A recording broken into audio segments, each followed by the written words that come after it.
যদি শুনে এতটুক, আরেকজনের কাছে গিয়া বলে এত বড়।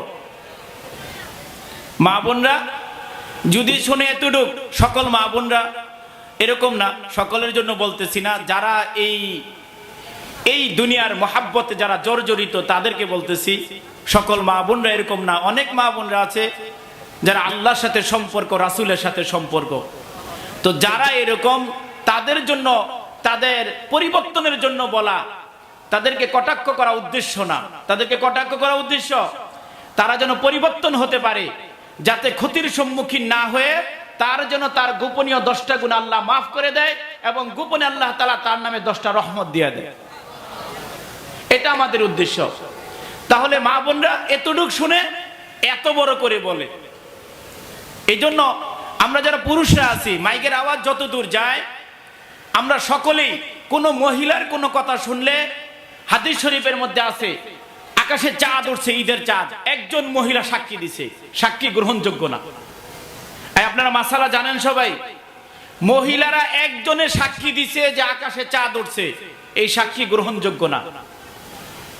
দেখেন কত দুর্বল সাক্ষী আল্লাহর কাছে এবং আল্লাহর রাসূলের কাছে। তাহলে একজন মহিলা আয়েশা যদি কারো নামে দোষ বলতে থাকে, আমরা ওটাকে আগে যাচাই করব, তারপরে ওইটাকে নিয়ে গবেষণা করব, তারপরে ওই ব্যক্তিকে আমরা পরিবর্তন করার চেষ্টা করব।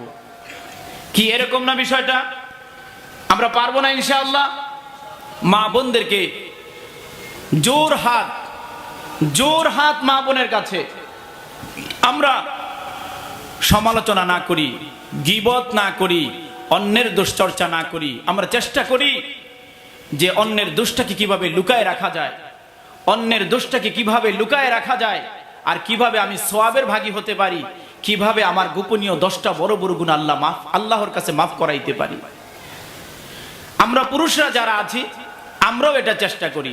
আর আরেকটা পদ্ধতি আমি আপনাদেরকে শিখাই দেই, এবং এই পদ্ধতিটা বাস্তব, কথার কথা, আমার দোষই আপনার কাছে গিয়া বলতেছে, তাকে বলবেন, ভাই তুমি আমার দোষটা আরেকজনের কাছে কবে বলবা, এর আগে জিগাই লাইবেন।